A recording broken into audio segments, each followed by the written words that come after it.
Hello students. तो कैसे हैं आप लोग। तो आज जो मैं वीडियो लेकर आई हूँ वो वीडियो एमपी बोर्ड के स्टूडेंट के लिए मोस्ट इम्पॉर्टेंट है। आज हम करेंगे क्षितिज बुक से काव्य खंड पार्ट 1 सूरदास के मोस्ट इम्पॉर्टेंट क्वेश्चंस जो आपके पेपर में आने के 100% चांसेस हैं। आप इन क्वेश्चन को पेपर में करके ज़रूर जाना। ये क्वेश्चंस मैंने पास्ट पेपर और सैम्पल पेपर से सिलेक्ट किए हैं। अगर आपने इन्हें कर लिया तो आपको कोई और क्वेश्चन करने की ज़रूरत भी नहीं पड़ेगी। तो पहले मैं आपको ब्लूप्रिंट में जो चेंजेस आए हैं इस साल उससे इंट्रोड्यूस कराती हूँ। तो सबसे पहले जो चेंज आया है वो ये है कि इस बार आपके सारे 10th क्लास के जो सब्जेक्ट हैं वो 75 मार्क्स के आएंगे, जो कि पहले 80 मार्क्स के थे। इसमें से सबसे पहले हम करेंगे इकाई एक यानी कि यूनिट फर्स्ट क्षितिज भाग 2 काव्य खंड, जो कि आपकी 17 मार्क्स की है। उस 17 मार्क्स में से आपके जो ओटी है वो 6 मार्क्स की आएगी और 2 मार्क्स के 4 क्वेश्चन आएंगे और 3 मार्क्स का 1 क्वेश्चन यानी कि एक ही क्वेश्चन आएगा। तो इसमें से सबसे पहले हम करेंगे सौंदर्य बोध तथा भाव एवं विषय वस्तु पर आधारित प्रश्न। तो मैं आप लोगों के लिए हर वीक में काव्य खंड के चैप्टर में से जो इम्पोर्टेंट क्वेश्चंस हैं वो क्वेश्चंस लेकर आऊँगी, एक एक चैप्टर करके। ये क्वेश्चन आप मेरे साथ नोट कर सकते हैं। मैं इस वीडियो में आप लोगों को आंसर भी प्रोवाइड करूँगी या फिर आप स्क्रीनशॉट ले सकते हैं, जैसा आप लोगों को ठीक लगे। लेकिन मेरे हिसाब से लिखना सही रहेगा क्योंकि उससे आपकी प्रैक्टिस भी होगी जल्दी जल्दी लिखने की और आपको याद भी होगा। तो चलिए ये वीडियो शुरू करते हैं। और हाँ, आप लोगों को ये बात ज़रूर ध्यान में रखनी है कि जो चैप्टर इस साल हिंदी में से कम हुए हैं वो पिछली साल से अलग है। तो आप लोग एक बार अपनी बुक में से इस चैप्टर को मिला लेना और जो चैप्टर कम हुए हैं उन चैप्टर को आप कट कर देना। तो चलिए सबसे पहले हम अपना फर्स्ट इम्पॉर्टेंट क्वेश्चन देखते हैं।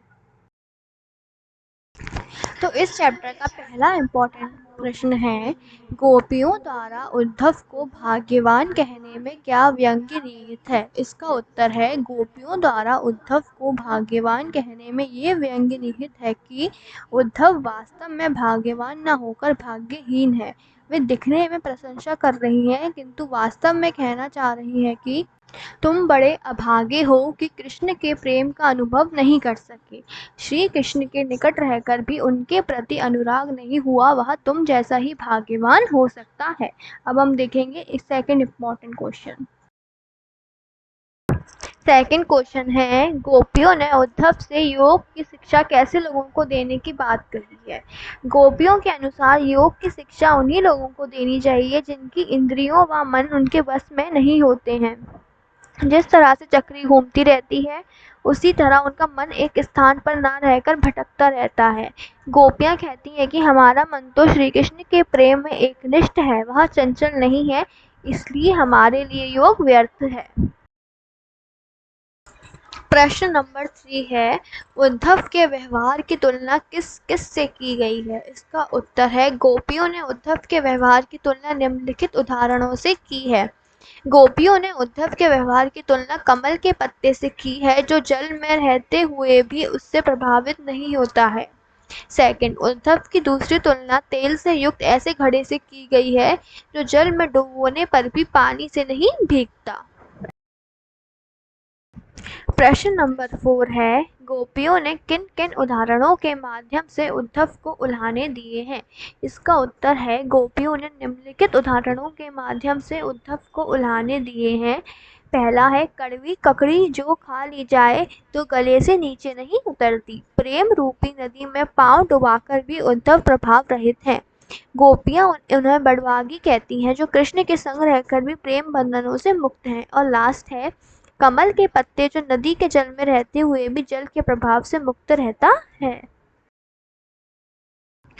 प्रश्न नंबर 5 है, मर्यादा ना लही के माध्यम से कौन सी मर्यादा ना रहने की बात की जा रही है।